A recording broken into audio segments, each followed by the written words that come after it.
It's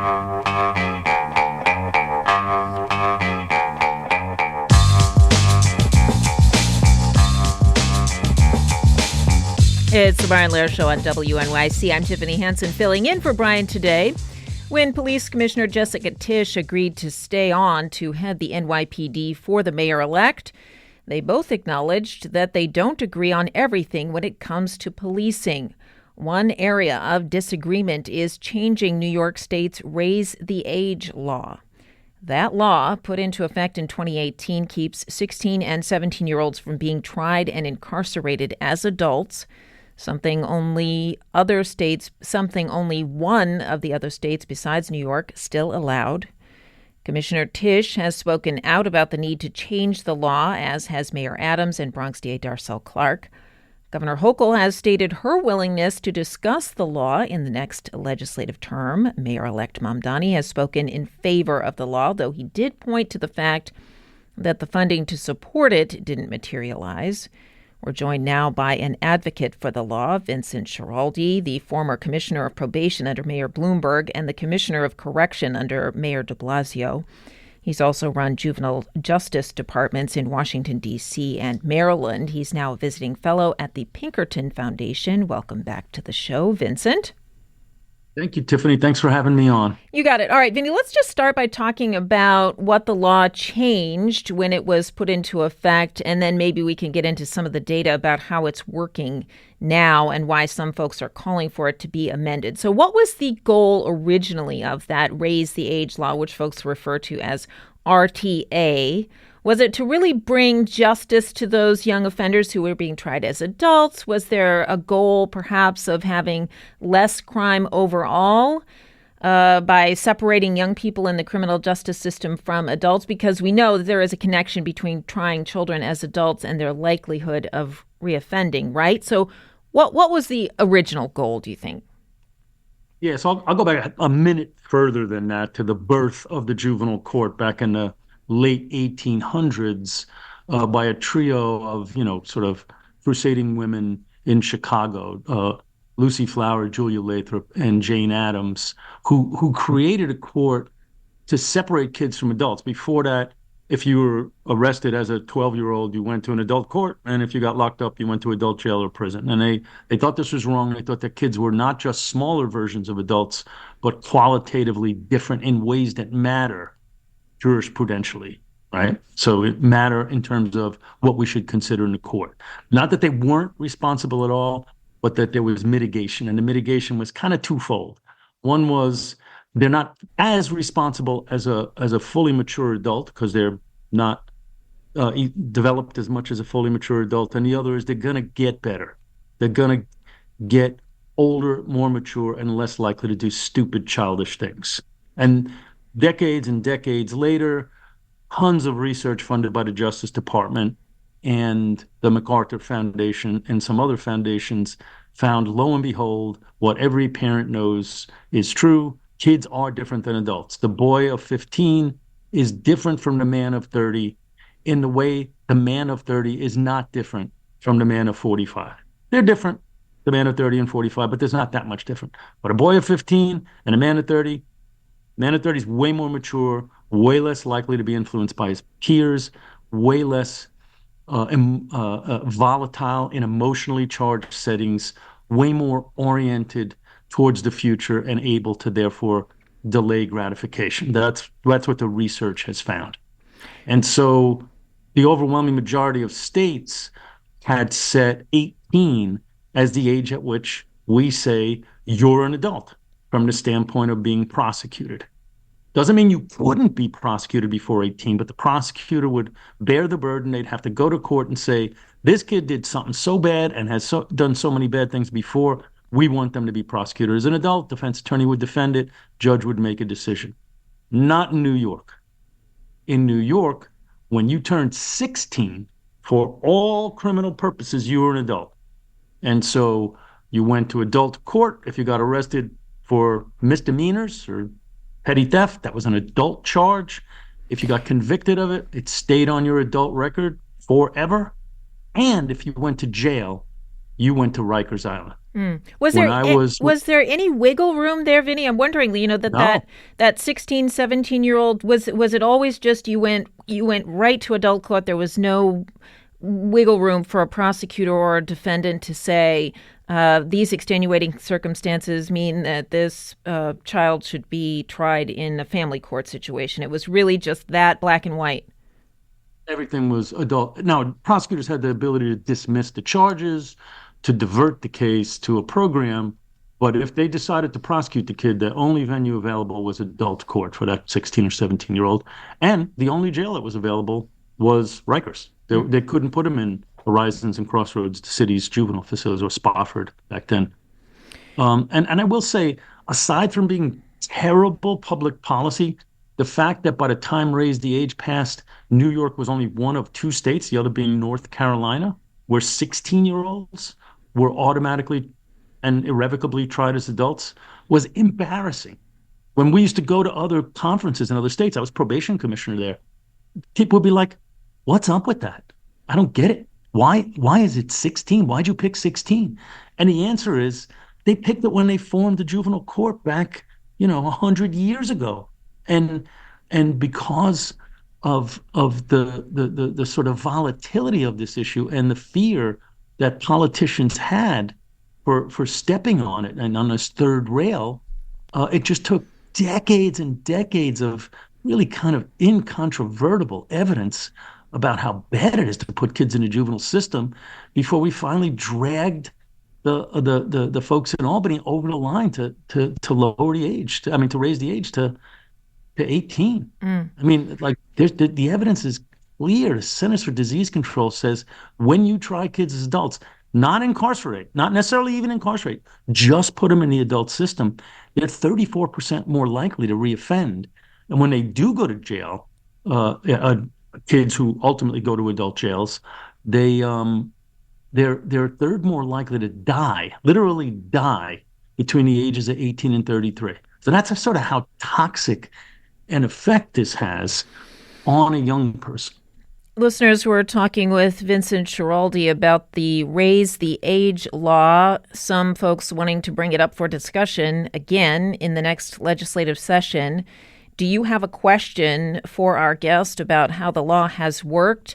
Maybe you have an experience with the juvenile justice system and have seen how some changes in the Raise the Age law affected the process after they went into effect. You can call us at 212-433-9692. You can also text us at that number.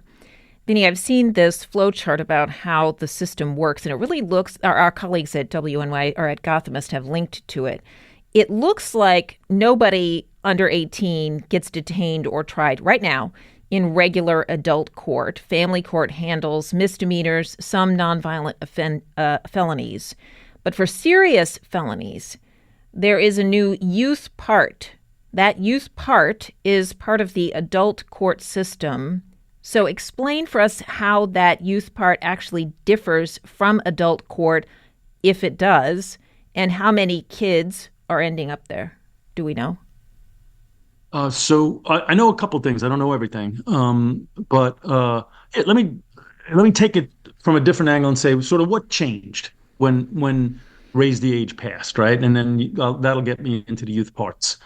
So first of all, no 16 and 17-year-olds now go to Rikers Island or jail in any county in New York State, which is hugely good.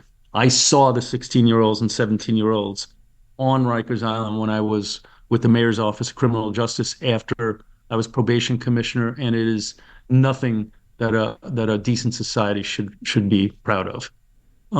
Then, if a 16 and 17-year-old is charged with a misdemeanor, as you said, they go to family court, which is juvenile court. Felonies are a little different. So if you're charged with a felony, you go to criminal court, which now has a separate part they call a youth part. It's still a criminal court judge. That judge got appointed and elected and reelected the same way any criminal court judge would. And they determine where your case is going to go, whether you're going to go down, if you will, to family court or up, if you will, to one of their criminal court brethren. So if it's a nonviolent felony, the presumption is you're going to be transferred to family court. The prosecutor has the opportunity, though, to say, no, no, no, no. There are some extraordinary circumstances here. I know this one is nonviolent, but the last one was violent, and I think this kid should be tried as an adult. Defense attorney defends, judge decides. If it's a violent felony, and the person's accused of significant physical injury, displaying a deadly weapon like a gun, or engaging in any sexual offense, they stay in adult court, right? And so many of the cases you're hearing in the youth part of the adult court. Is that right? You know what? I'm going to apologize right now. I think they go to a regular adult court judge. I think the youth part just makes that decision, but I'm betting there's somebody on the phone that knows the answer to that. But in any case, it's still an adult court, whether it's a youth part or the not youth Understood. part. Yep. And so what's interesting is a lot of the cases you're seeing in the papers where it says, "Oh my God, this kid did this. We should try all juveniles as adults." Those kids who did those murders or attempted murders or first-degree robberies, they're going to get tried as an adult, even though they're 16 and 17. They're not coming back to juvenile court because they used or displayed a deadly weapon or engaged in a sexual offense. So it's ironic that the proposals to lower the age to 16 and 17 would actually, in some respects, affect kids accused of slightly less serious crimes than the ones that are really frightening everybody. We talk about the lead up to the raise the age law, and Mayor Adams had referred to as the previous system as draconian. Almost everybody agrees with the impetus behind this raise the age law. There are a few things that critics of the law want to change. I want to play a clip for you here, Vinny, from Commissioner Tisch back in June. From 2018 to 2024, the number of children under the age of 18 arrested with a gun increased by 136% in New York City. Over the same time, shooters under age 18 went up by 92%, and young shooting victims increased 81%. So far this year, 36 or 14% of our shooters in the city or persons of interest in a shooting were under the age of 18. And 44, also 14% of our shooting victims were under 18. I have seen enough. This all went off the rails when the first part of New York State's Raise the Age law took effect in 2018. All right, Vinny, do you agree? Disagree? No, I mean, first of all, I do want to say, when I was corrections commissioner for a very awful 7 months, the final 7 months of Mayor de Blasio's term, during which Omicron was spiking, people were dying in Rikers. It was a terrible, terrible time there. Commissioner Tisch was commissioner of the Department of Information Technology, and she was bar none the most enthusiastic person about helping to fix conditions in Rikers Island. And so I'm going to say I disagree with her next. I feel like our society's evolved to the point where if you disagree with somebody, you must hate them and you must think they're the enemy. I do not hate Commissioner Tisch, and I do not think she's the enemy. I think she's concerned about public safety in the city of New York. She and her team see up close the ramifications of gun violence. I have been to far too many kids' funerals myself in my years running these various different departments you mentioned earlier. And it's a terrible, terrible thing to see people victimized by gun violence, whether that's by an adult or juvenile. I think to blame raise the age for that is flawed. 6.8% of the felony arrests in New York City were of kids under 18 prior to raise the age. Last year it was 6.4%. So it hasn't gone up. It's slightly lower than it was before. Remember, we did have a pandemic that was really, really emotionally upsetting. It was particularly difficult for young people who were sort of on the edge, who were going to challenging schools, who lived in challenging neighborhoods. Those neighborhoods got flooded by guns, and we're experiencing the ramifications of that right now. But it's certainly not because of raise the age, because everybody who displays a gun or engages in violence who's 16 or 17 already stays in adult court. So it's just not logical to think it's raised the age.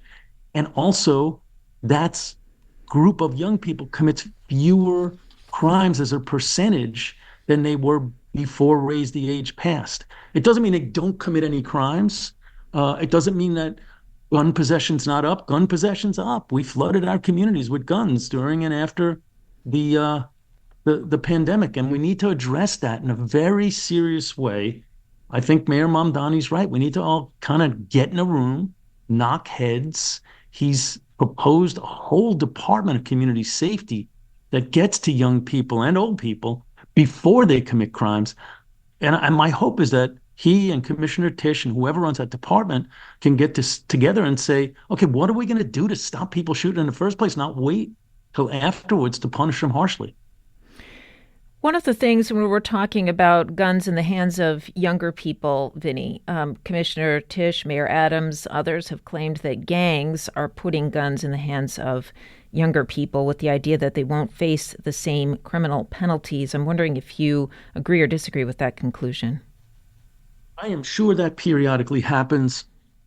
We are talking about such an infinitesimally small number of situations now because, I mean, that's an argument for getting rid of the whole juvenile court, right? If you want to say that, that's true for drug possession, that adults manipulate and abuse children and have them hold their drugs. So should we abolish juvenile court for drug possession? Should we more harshly punish kids because adults are abusing them? And I don't want to act like, oh, okay, we shouldn't do that, so we're just going to be victimized by crime. There are things we should be doing. They're just not fiddling with raise the age, particularly not during the budget process. And so an example is when raise the age passed, they said, because this is going to cost more money. Now, we serve kids more in the juvenile system. We try to turn their lives around, and that costs more than the adult system, where it's more about punishment, right? So because of that, the state said, every year we're going to allocate $250 million to every county in New York State, except New York City, parenthetically, which gets none of that money, largely because Mayor de Blasio and Governor Cuomo didn't get along with each other. So New York City gets, even though we have half of the kids involved in crime in the state of New York, we get none of that money. But anyway, at least they were smart enough to say, let's put some money out there so that since there's going to be more young people in this system, they'll get services. So far, the counties around the state of New York has spent a third of that money. 2/3 of that $1.5 billion, $1 billion is sitting in Albany's coffers unallocated. Yeah. And none is going to be allocated to New York City unless the law changes. So maybe before we throw the law out, we should stand up the kind of programs that are going to help these young people not commit these crimes in the first place, rather than just figuring out more intricate ways to punish them after we arrest them. That is one of incoming Mayor Mamdani's complaints about the law, is that it's gone largely unfunded in New York City. We can talk more about that, but I want to just circle back here to gun crimes specifically again, and bring in a clip here from the Bronx DA Darcel Clark, also back in June. We've seen 16 and 17-year-olds, as well as now 13, 14, and 15-year-olds with multiple gun cases and other violent crimes that are not held responsible when they're going to family court. They're arrested for gun possession, released without proper supervision, and they graduate to a fatal shooting, or they are killed by another youth with a gun. We need to make some common sense adjustments to the raise the age law, such as changing display to possess for weapons charges, so that can halt kids before they pull out a gun and pull the trigger. Comments, Vinny, on that? That was Bronx District Attorney Darcel Clark. Do you agree? You think the law needs to be changed when it comes to these gun crimes specifically?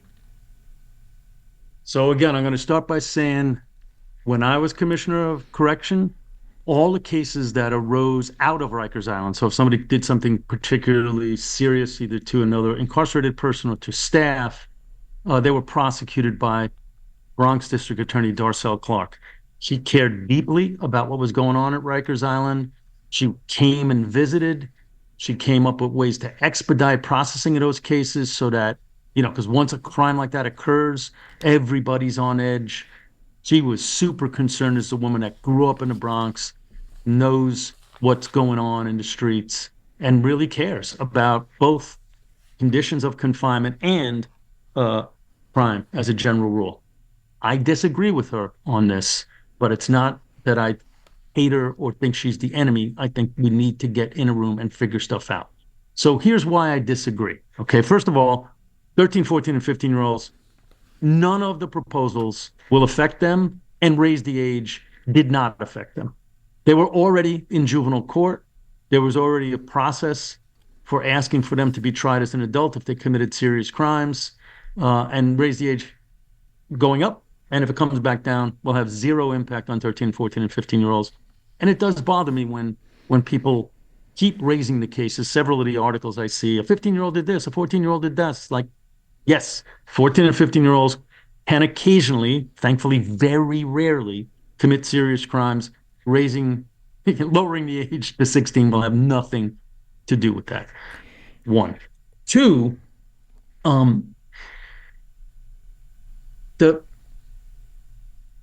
there is a small group of young people, if you look at the data in New York, that have increased. There's been an increase in crime. Murders, attempted murders, and first-degree robberies have increased since the pandemic and raised the age. Again, I don't think that's because of raise the age, because those kids are already going to be tried as adults, but that has increased.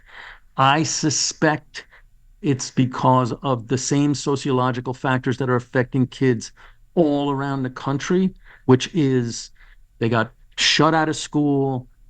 Everybody was emotionally distraught. Their parents lost their jobs. They were getting evicted, and guns were flooding their communities. And that you can't just press a button when the pandemic's over to undo that. That is why I was so strong on the resources. We can. When I was in Maryland, until recently, I left that job in June, right?